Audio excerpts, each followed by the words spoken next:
cape.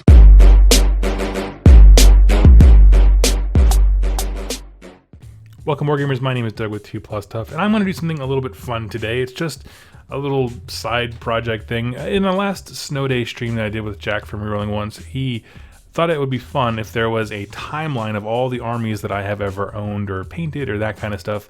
He was curious because I have owned so many things before me and him met, and he has seen me own so many things, swapping out armies and stuff like that pretty regularly. So what I did was I went to the local, well, I should say, there's a Facebook group called Pacific Northwest Gamers. Only join it if you live up here. But basically, I can search by my name and see all the posts that I've made, and that's typically where I do a lot of my trading. And so I went ahead and saw that. So what we're going to do in this video, just for fun, I'm going to show off all the crap that I have owned and traded away, so you can get a sense of what armies I have actually had experience with. It's going to include some 40k, some AOS. There's a lot of posts as I was engaging with people that are not that. So basically what I'm going to do is show you, I'll cut from one post about something I'm selling to another and talk about the armies and basically show you how I went from there to now, where I own Beast of Chaos KO and a little bit of Night Haunt. And I think it'll be fun. It's just, like I said, for laughs, to show off how ridiculous I am with trading and stuff like that. So let's go ahead and do that. So I wanted to share this one as a point of reference. This is the first post, or picture post I should say, that I made in our group. As you can see, this is Chaos Space Marines. Khorne Demonkin had just come out. And I was super excited about that book because up until that point, we never saw a codex for 40k that included demons and mortals, and they don't have that now, but now we see that in AOS. That's very exciting. I just want to point out that my painting has improved significantly since this point. These guys look terrible. They look straight up bad. There's no highlights to them whatsoever. Way too heavy on the wash. There's no, the skin tone is just like Cadian flesh doused on their heads, details missing.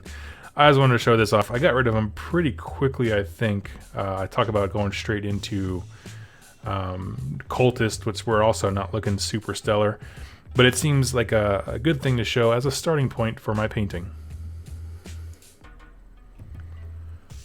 This next one was actually kind of fun. There was a secondhand store in here where basically if a business was closing, this person would go in, buy up all their inventory and stock, and resell it at a lower cost. Well, they didn't understand what Warhammer was, and so I saw this Assault on Black Reach box there. Maybe it wasn't that. It was the one with like the orcs and the Space Marines. And you know, I picked it up, looked inside, and I realized, oh, an orc player had bought this because it was like 3 sets worth of the Space Marines, but no orcs. And I was like, that's kind of a bargain.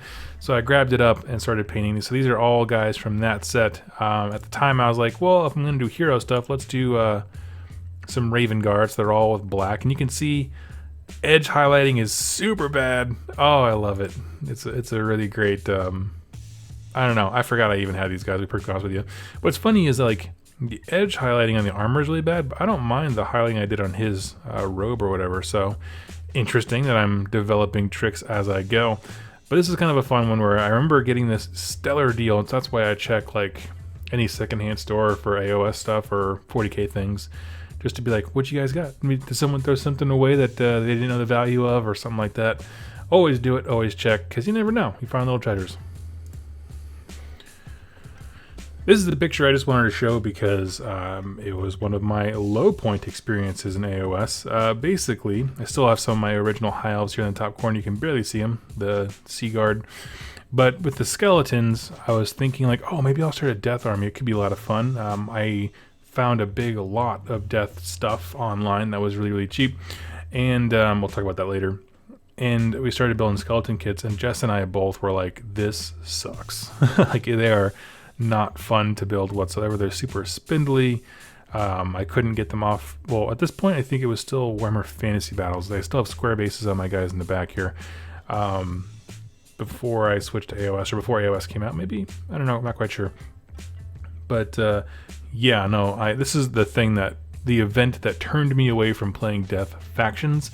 The Flesh Eater Court's the exception for that because they don't have the same spindly model problem. Never wanted to build these guys again. It was absolutely terrible experience. As a sharp contrast to that, however, we did, after we put the skeletons down, pick up a Banshee. And so she was a lot of fun. This is actually Jess's first model she painted, and so we kept it very simple with priming white, nalic oxide, a few dry brush layers. There's some Colia green shade around the eyes, and then red hair. So she had fun painting this one. I think that's partially why she wanted to do Night Haunt as a faction now. But it's a stellar model. I still own this one. The ones that are really important to me, like sentimental value, I do tend to keep. So I still have her, always will, even if we don't play Night Haunt.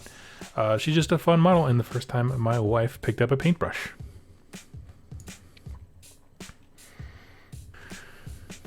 I did want to show off this guy. This was back in fantasy battles. If you were playing High Elves, you could basically dedicate yourself to a type of magic, and so I did fire magic. I wanted to have a fire mage on a dragon. It just sounded rad and super metal, even though dragons were not great back in that game whatsoever. So I got this guy. Basically, it is a High Elf dragon, and I melted the horns and bent them forward to give them more like bull-like horns. And obviously, I took a bunch of green stuff, made some flames. Honestly, I'm not happy with the flames. I've come a long way with my green stuff abilities. And the fire color is actually backwards. It should be red on top, yellow toward the bottom. But I think he looks super stinking cool. What else about him? So the rider is actually not a high elf character. He is a wood elf guy, if I remember correctly. But I had him in my bits box, and he just looked different and cool. And I was like, that guy needs to be my fire wizard. So this model played fantasy battles, I think, 3 or 4 games. And every single time he was blown off the board by cannons, because that's just how it worked back then. With all the artifacts and abilities and garbage you could tack onto these guys. Dragons, the problem with Warhammer Fantasy Battles back in the day was that 2 cannons can kill pretty much anything. And that was true even at the end times when they brought out Nagash, is that 2 cannons can pretty much kill anything. And so that was always his problem. Yeah, he was a really cool model. I dug him. I think he wound up breaking when we moved, and it was so hard to put him back together because he was so much work to assemble. I'm not quite sure what happened to him, to be honest with you. This is funny. I didn't actually remember this, but at some point I owned Space Wolves before, which is funny because I own Space Wolves now as Primaris, so it's not the same. But yeah, no, this is super funny. So you have a couple units here, some heroes. Oh, I dig these. I went for the most boring paint scheme ever, gray on purple. Well, gray on purple is not bad, but my gray on purple, where there's no highlights really to the gray, no different color variations to the purple. Super, super drab looking. No wonder I lost interest. I do have quite a few units though. That's kind of cool. Basically, I got these because I traded off a bunch of War Machine Hordes units, I believe. I just wanted to get rid of them, and there's a bigger 40k scene, so that's one of those things where it's like, well, I don't want necessarily to play Space Wolves all the time, but if I think there's more value in them, I can trade up later. So that was kind of the idea here. I didn't have them for very long. Like I said, I only painted I painted this hero on the left, where it's the gray and purple scheme, guy with the big old axe. I like it. And then this unit, and I think that's honestly pretty much it. After that, I was like, nah, this isn't for me. So it's one of those things that I didn't practice the scheme enough when I started to know if it would really interest me, and I just didn't, to be totally honest with you. As a fun little side thing, in another trade, I got a whole bunch of 40k Epic stuff. 40k Epic is like the super micro machines level version of 40k, where you can have like a whole armada of tanks. These are all land raiders in the back. I had no interest in playing this game, and so I got them. I just wanted to show it off here because I'm sure many of you have never seen these models. You got attack bikes. I think that's a Lehman Russ. I don't know. Speeders. This was really stinking cool back in the day when you could field armies of immense magnitude that you could never play in a 2,000 point game, that kind of stuff. And so it just kind of opened up a different scale of the game, and I hope that we get back to that. Titanicus is sort of the spiritual successor to that, but you can't play with any troops or tanks. It's just titans and knights and things like that, which is a bit of a shame. I know people were really sad about that, but fundamentally, it's, I don't know, it's just a cool system. It's a really neat idea. Here's these are, I think, Khorne Berserkers up here. They're stupid little helmets. I love it. Oh, it's so cool. flashback. There's a bunch of tokens for it. I don't know. I thought it was cool. I just wanted to show off. Apparently at some point I inherited these. Most of these things I don't remember. Next thing to show are my Nurgle Chaos Warriors. So at this point, AOS had launched, and I wasn't enjoying my high elves because they had split the faction up 9 ways till Sunday. And so I was like, let's put the high elves off to the side, and we'll dig into something else. The reason I was excited about this is because at the time there was no point values, nothing like that. I was like, well, why don't I just get something small, because now we can play any size, and really dig into conversion. This is when I first started getting into converting every model rather than just the hero on the zombie dragon you saw. And so my goal with this unit was like, I'm going to convert every single stinking model in there. And you can't always see them. I wish I had spread them out a bit more, but everyone has rust effects. They all have some type of green stuff on them to make them unique. Like this guy's shield is halfway gone. It's like corroded downward. Yeah, it was a lot of work. It was definitely my first experimentation when it came to green stuff on such a small level. Like the dragon's tail it's a really big model, and so it was easier to do stuff. This is a micro level. I've come a long way. You can see in terms of the way I do highlights and washes, and I don't know, they look good for being Nurgle, I'll be honest with you, because Nurgle is a lot more forgiving with messiness. But fundamentally I've come a long way since these dudes. I can do a much better job now. Let's see, I'm not quite sure why I got rid of them. That's going to be a reoccurring theme. I don't know why I do these things. I just got bored and I was like, I have this I can trade.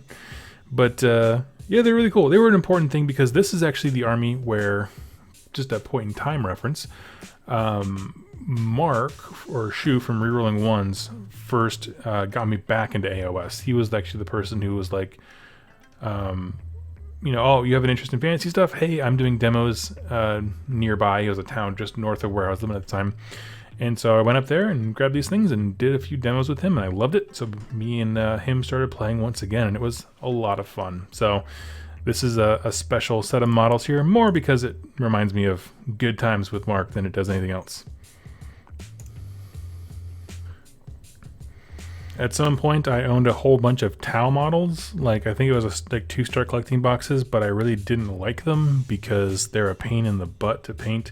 You can actually see in the top left here, I had a few what are now Seraphon models because I was using them as fire lizards in Kings of War because I played that for like 2 days.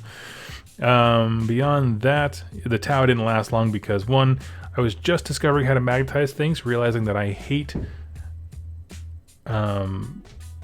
basically the painting of Tau stuff.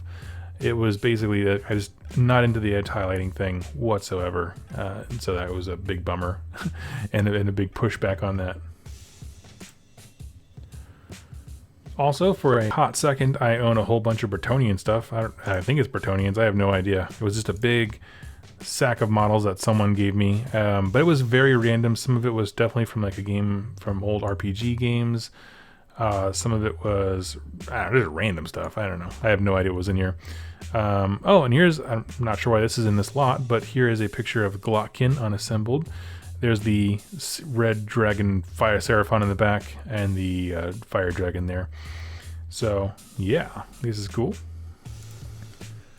Another thing I wanted to show off is because at the time I was playing a lot of XWing because it had a much lower barrier to entry. You didn't have to buy a lot of stuff before the game got really bloated and big. But I still maintain the fact that I wanted to paint every model I owned, and so I got a Millennium Falcon. This is the original Corellian design, which is really cool looking. The Red 4 from the original Star Wars.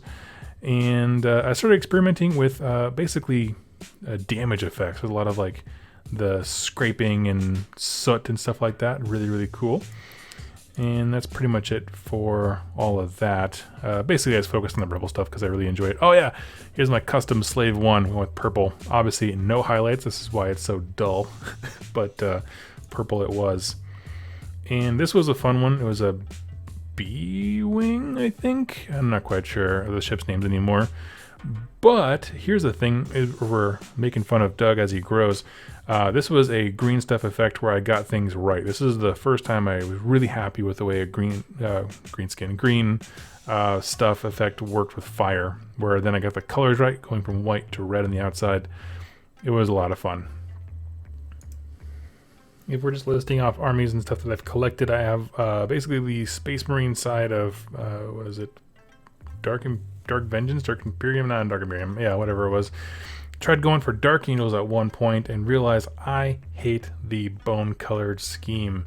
I did a lot of good recess shade. It was a good chance to learn how to use shades very, very effectively. It just was not an army for me. And this is, you can see by the post up here, I have tried 6 times now. I just can't get into 40k. That's because I really struggled with the rules complexity of the last edition of 40k. Again, this is long before the new edition of 40k. So it was a rough time for me. I kind of kept swapping armies to see if there's something, because I remember at this time I was going to Monroe to play with my friend Ben, who's been on the channel before talking about Zars Arcane. I just kind of kept trying things to see what would stick to the wall. The closest I got was Chaos stuff, which we'll get to in just a little bit, where I had a big army for that. But no, it didn't grip me most of the time. Around this time, I finished the Glotkin, which I still have. I still love it. And basically what I would say, do you want to use this model, Stop Buying Games and Gizmos, for a demo?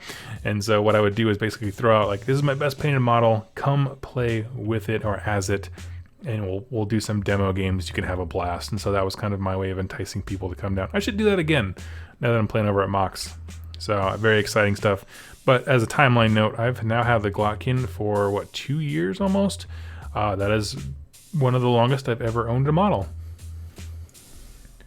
And here's one that'll really interest Jack, because I had a massive death army at one point before we met. So this is a vampire lord on a zombie dragon, but he was broken in a lot of places you can't quite see.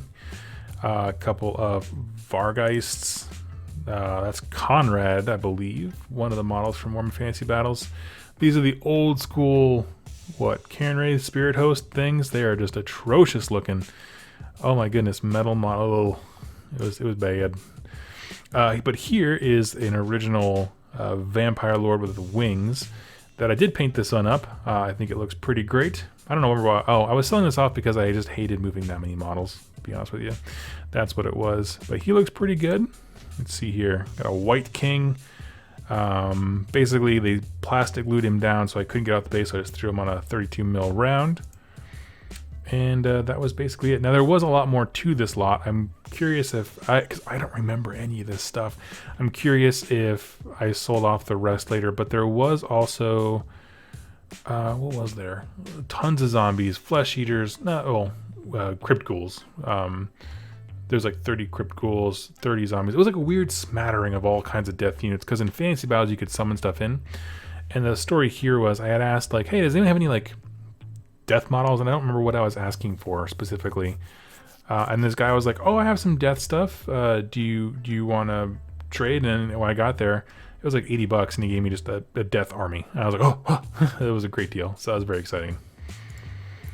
Here's one that I don't actually have a picture for. I'm not quite sure why not, but I also at some point picked up a massive destruction army, and I was trying to trade it away. It was 25 orcs with bows, 20 orc with global weapons, a shaman, night goblin, regular goblin wizard, 40 night goblins. It was quite a large destruction army. To put it in context of time, trying to think, what was the first destruction battle tome there was? I think it was Iron Jaws, I think. Off the top of my head, I can't quite sure. I'll have to go back and check. But yeah, so there was like very little support, no support for any of these models for sure, but almost no destruction support, which is sadly not as much destruction support is still a problem today. But I thought it was funny just to kind of put a point in there and be like, yeah, I'm trying to get rid of these guys. Also a fun thing to put into my hobby history, I guess you could say. Some of y'all might know the 40k podcast called TFG Radio, for that effing guy. And they had another host on many moons ago who decided to do a diorama contest. So they were like, show me a diorama of 40k, the kind you made in elementary school. So here is the diorama that I made, where it is an Adeptus Mechanicus guy defending a standard template construct STC, which I use as a thumb drive. Had 2 Space Marines fighting off Tyranids, there's drop pods coming down. I tried to make it as childish as I could to make it fun. And I won the contest, and I won a Wraith Knight, which was super, or Wraith or whatever it is, I don't know, some Wraith thing. I had no interest in this, and I traded it away immediately. I just wanted to hear my name on the podcast and say that I won. So here is my TFG Radio contest-winning diorama. Another important step down memory lane are my Bone Splitters. So I did have a huge Bone Splitters army. I say huge, it was about a 2,000 point army. But yeah, so we have spear dudes, some boar riders. Oh, they're all looking great, looking painted. What else? I did a lot of the tribal paint tattoos. It was the first time I tried doing that, and it worked out pretty stinking well. Here is 4 of the big Stavas. They're really cool. These are fun models. There's a lot of open space on the body, so you can do some really cool tattoos if it's something you feel comfortable doing. What else? Oh, Wargog Prophet. Yep, he was legit, too legit to quit. What's interesting is that I had them here for sale at this point, but I did ultimately paint all of them. So I must not have sold initially, and I took it down, worked on it a bunch, and then brought it back. So that's kind of interesting. A whole bunch more. Yeah, so those, if you ever wanted to see a picture of my Bone Splitters, that is it. Basically, I did a super drab kind of green, like an olive green, and then did a really bright blue for the tattoos and the paint jobs and stuff like that. They were a fun army. Here's the thing I've mentioned before about them is that like they're one of my 2 armies that I regret getting rid of, where people like legitimately stopped wanting to play against me because they were like, oh, you're just gonna take the Cunning Ruck. And remember, the Cunning Ruck was brand new when this came out, and it was brutal. I don't think it was ever so bad that people should stop playing against me, but I didn't run the Cunning Ruck the way that they had anticipated. So I did a melee focused one, whereas the thing online is like you take a bajillion arrow boys and you just shoot for days. So that was a bit of a bummer, but I would rather get games in because AOS was such a sparse community up here at the time that I got rid of them. Oh, you know what? In the very next post, I found where I sold them off as painted. So yeah, here's the Wargog Prophet, my final paint job on him. I like him. He's fun. I like his little squig in the bottom there. Oh yeah, there's his cloak. That was my first time doing wet blending. I went from blue to the purple. I like that quite a bit. That is a Slanesh gray up top, I believe. Yeah, more pictures of the boar riders. I think they look pretty stinking great. They're just dry brushed on the boars, but I think they turned out pretty well. Another shot of the spear guys, and then yeah, here's the painted arrow boys that were unpainted in the last picture. So pretty sizable army, a lot of wounds. If you are a Bone Splitters player, enjoy it because it is quite a bit of fun. There's a lot going on with that army. So yeah, and there's that, and so we'll just move right along. There was a hot second where I was like, I should play Blood Bowl, and so then I got a Skaven team. So here are those guys. Take a picture, yep, from the back. And the guy who ended up buying them from me was like, hey, I'll give you more money if you finish the rest of the team. So I did end up finishing the rest of the Skaven teams. He was super pumped. Important note about these guys is I really got into blending and highlighting in different ways. So these guys look so much better than, say, my original models you saw on this thing. Next up are my Dark Eldar, which I settled on a scheme here for. Got some nice, mostly silver with some purple accents and things like that. I think she looked out pretty good. This was the first time I tried doing faces in a meaningful way. They turned out pretty well, I think. She looks pretty great. Dark Eldar are another army that, this is with the launch of the new edition of 40k when everyone was using indexes. I picked up Dark Eldar because I was like, I've always wanted to paint those models. Unfortunately, I lost my job soon after, so I actually had to sell this. And so when I always say there's 2 armies I regret selling, the Bone Splitters because I kind of got peer pressured into it, and the Dark Eldar because I had to and I wasn't ready to. Oh, and here's a cool shot of those, that's a Venom and the Raider, and that's what my scheme was for their very rusted out, Mad Max looking style stuff, but with cool purple accents. That's color you don't usually see in Mad Max stuff, but the rusting effects and people hollering on the sides of it is spectacular. things are getting a little more recent now. I somehow wound up, I think maybe from Shu, with a whole bunch of Wanderer things. Maybe it wasn't from him, maybe it was going to him. But yeah, here's for the Deer Riders, got a whole bunch of Glade Guard. What else? These are Rangers. You can see the budding of my Stormcast army in the top left. I'm just skipping through time like nobody's business. So yeah, a whole bunch of stuff. There's some heroes. I actually used one of these sculpts, the what is it? The Finecast version to. I think that's the one I went and made my Chaos Sorceress with, at the fire beneath her with the Brimstone Horrors. A couple of heroes. Some of those are Eagle Riders. Yeah, at some point I owned Wanderers. Yes, and also at the same time I was playing with Deathwatch for 40k. So you can see I got the ship here, looking fine as always. Those white stripes were incredibly hard to get right.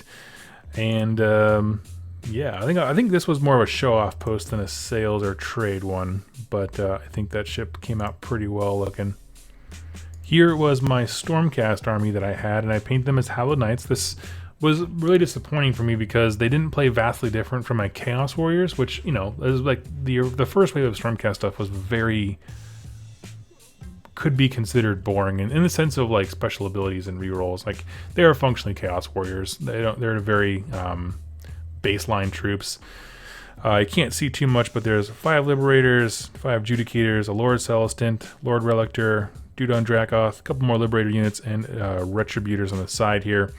I think I also did a quick, here's a little video tour. And I was just trying to clear them out for anyone who would really enjoy them. The one thing I did learn here is that having that nice popping blue, the camera didn't pick it up super well, but it looked very, very stunning.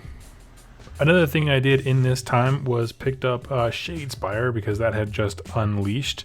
And yeah, using my bits box and some green stuff abilities, I redid these guys. You can see I swapped out their normal pauldrons with Space Marine shoulder pads, added some flagellant weapons to them, and put a carrion bird on his sword.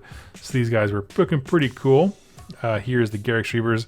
I took one of the Beast Claw Raider weapons and put it on the big smashy dude. I don't think I did a whole lot of their conversions outside him. This warband looked super stinking cool as is. And it just kind of showed off those conversions. This is a flagellant hand weapon. The fur on the tabard I tried to do looked awful. Let's see. This guy just went with the shoulder pads. That was the only conversion there. He just looks so like impending doom coming at you when he strides towards you. And here is the main hero guy. The fur just didn't work for me. It didn't look good. But I love the bird on the sword and the skull instead of his helm in his arm, as if the skull was telling him secrets and where to go and that kind of stuff. So I thought it looked pretty stinking cool. Also in this time frame are my Demons of Zine. So, unfortunately, I can't blow these pictures up anymore, but we have the Lord of Change looking fly. Here's the back of him. Turned out pretty well, as well as a bunch of blue horrors and pinks to go with them. And what else are there? Oh, there's the Herald, yeah. And the rest of it was all unpainted and stuff like that. So it came together pretty well. I didn't enjoy it because at the time I didn't feel like I was giving my friends really, really good games. I was just blowing them off the table with Magic, and they just couldn't get to me. And unfortunately, at this time I traded it off before I had a chance to get it on Rerolling 1, so the channel never actually saw the army. But I definitely played it and enjoyed it for a little while. I enjoyed the difference in painting, because a lot of stuff I was painting up to this point was very drab. This was very bright and colorful. So I learned a valuable lesson there. But yeah, that was it. Now we're getting pretty recent. So this is my Jeanstealer Cults that I owned at one point. Yeah, there's not much going on here. It was a big lot that I got off someone who just was really unhappy with the faction. And honestly, I painted a handful of them, and they weren't fun to paint for me the way I like to paint. They're just super detail oriented. You can see Ben right there saying, "Doug, don't do it again." But you know, I did it again. But yeah, no, it worked out pretty well. And they were cool. The model variety was limited at the time to a lot of Astra and the Imperial Guard vehicles, and it just wasn't for me.